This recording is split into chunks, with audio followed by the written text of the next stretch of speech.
Hey guys, Charlie from worshipguitarskills.com, and on this channel we help worship guitarists develop their skills on the guitar to play modern worship with confidence so that they can lead their congregations in powerful moments of worship.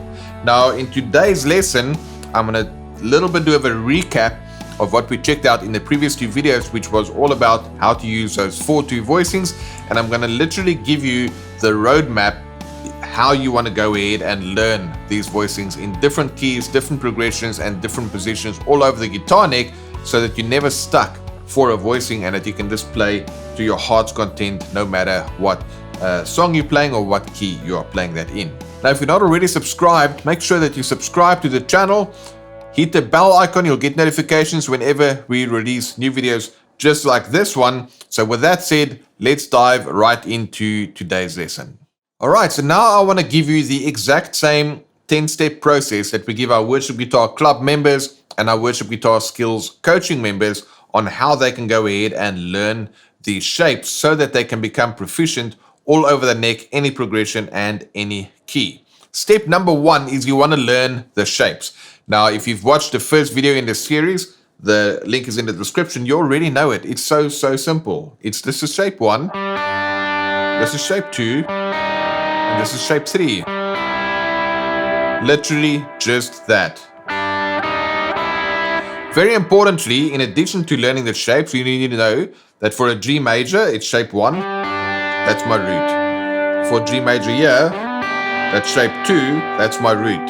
For shape 3, it doesn't have the root, I'm not playing it, but the root is, as you can see, a little bit grayed out right there on that string. So shape 1, my root. Shape 2, my root. Shape 3, my root in the middle there, I don't play it.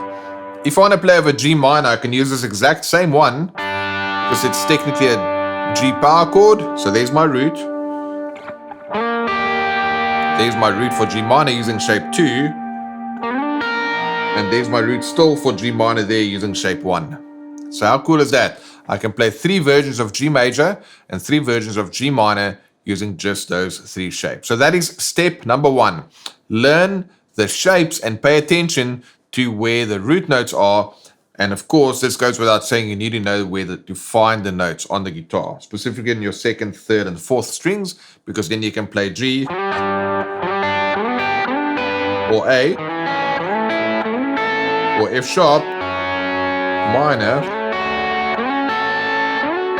any chord, minor or major. You can just play it all over the guitar neck because you know the shapes and you know where to find your notes. All right, step number 2, choose a progression. The chord shapes in and of themselves are boring. You need to play them together in a progression so that you have a sense of harmony, because that is what singers will be singing over. So for example, if we say 6, 4, 1, 5, 6 in 4, 1, 5, that's my progression. Step 2 is choose a progression. Step 3 is choose a key. Now we know we're going to do the 6 4 1 5 in the key of A, which is 6 is F sharp minor, 4 is D, 1 is A, 5 is E. 6 is F sharp minor, 4 is D, 1 is A, 5 is E. 6 is F sharp minor, 4 is D, 1 is A, 5 is E. Right, that was step number 3. You choose your key with that progression, and then you just play the shapes. Next, you want to choose the tempo, right? If you are new to this, do this at a slow tempo. You don't want to choose a tempo that's too fast, because you're going to try and play it too fast and you're going to make repeated mistakes and you end up practicing your mistakes, right? You don't want to do that. So choose a tempo that matches your skill level. Right, the next step is you want to choose an area on the guitar neck, because like I've literally just shown you 4 areas. 1, 2, 3,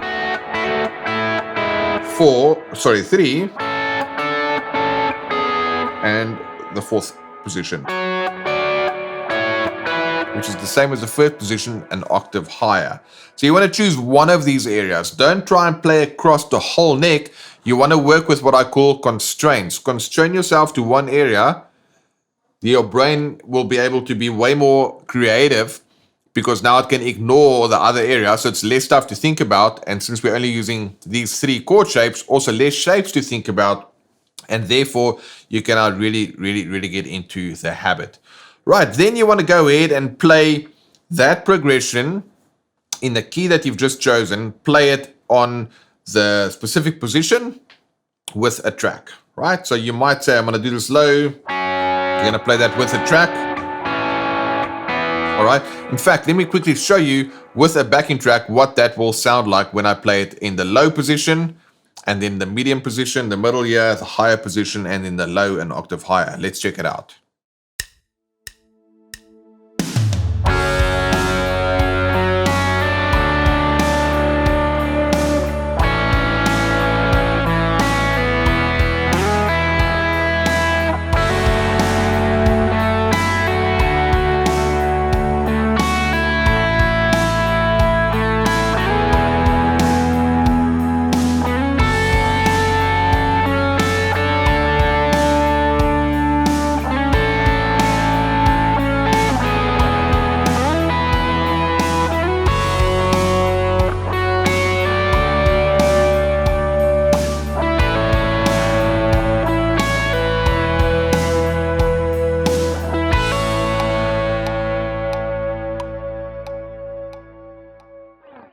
All right, so you can do that, just play it in the different areas of the neck. You can then also start combining positions. Instead of just playing it in one area, you can actually combine. So you can go F sharp, D, A, E. All right, and you have different ways in which you can combine this. You can combine two shapes.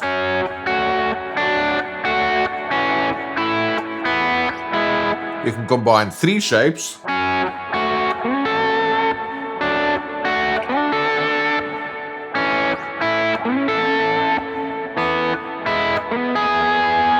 Or you can even combine four shapes.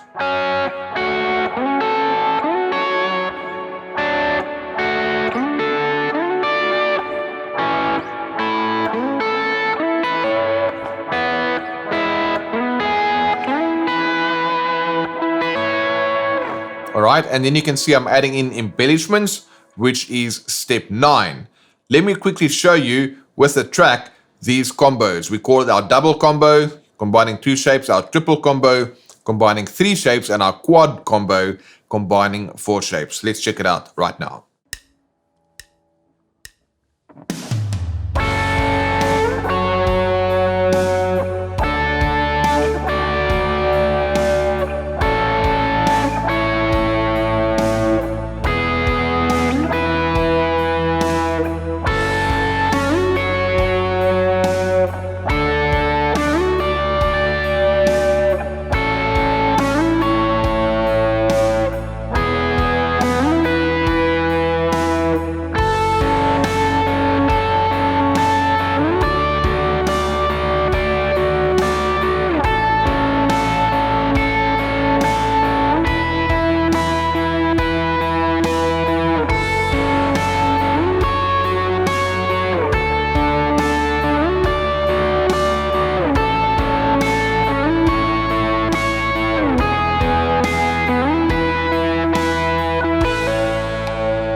And then our 10th step is when you start playing lead using these shapes. Some of our most popular videos on this channel is where I showed you guys how to use chord shapes to play lead. Exactly the same thing. So if this is my pattern,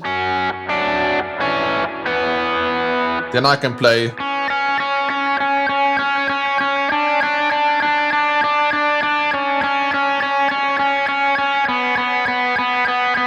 or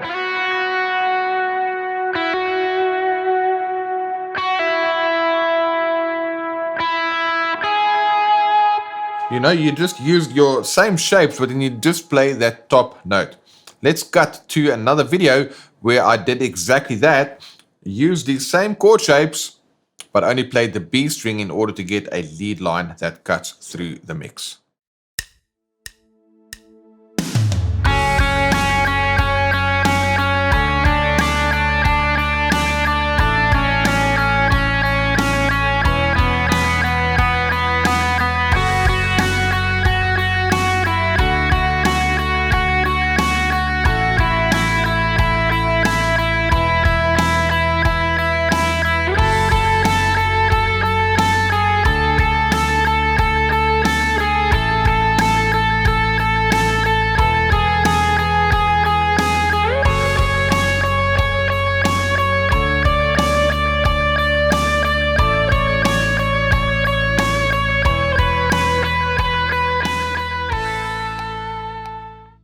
Alright, so let's do a quick recap of these 10 steps. Learn the 3 shapes along with the root notes so you can move it around the guitar neck to play a major chord or a minor chord anywhere on the neck.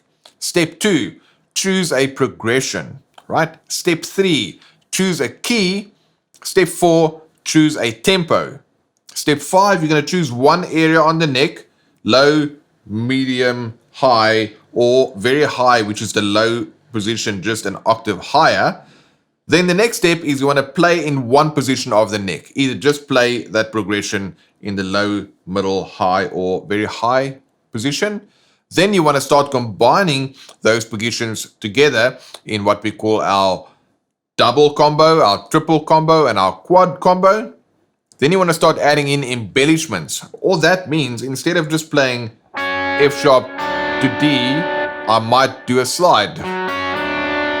Or I might have F sharp like this, slide, slide, slide.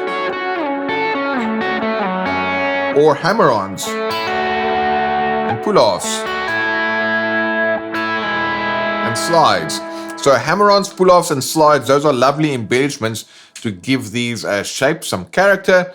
And then finally, use the top notes of these shapes to play lead lines over those progressions, because they're literally going to highlight the chord tones for you. All right, guys, that's it. If you follow those 10 steps, you spend some time with your guitar and you practice that, you will learn the guitar neck in a whole new way that will allow you to play anywhere on the neck, in any key, at any tempo.